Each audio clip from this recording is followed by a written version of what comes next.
Education Minister! Matik chadaba Education Minister!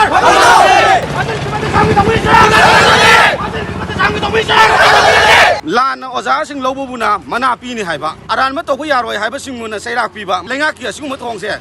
ri pa le lenga sna ma thong ang khang dana yamna na pu ta da mong da taning tamang samna ta ba mong da ten to da myoi sing oza oina logani haiba se masi khwai da ki ma thong sa da ba thabang ni adu oiba tar ga di ten tuye hek loi ba kan da doctor oiba ki training to dra ba su doctor tam dra ba su engineer tam da su madu oiba hana ya han ga da bani adu ga hausi akhoi desam ki phajingkiba thoumi sing je condition am ta yaw na thadok ka dong ni athu ba da lenga na lana oza sing lobo buna mana pi ni haiba adu tuga aran ma to ko yaroi haiba sing muna sairak pi ba masi karamba masi lenga ki asing ma thong se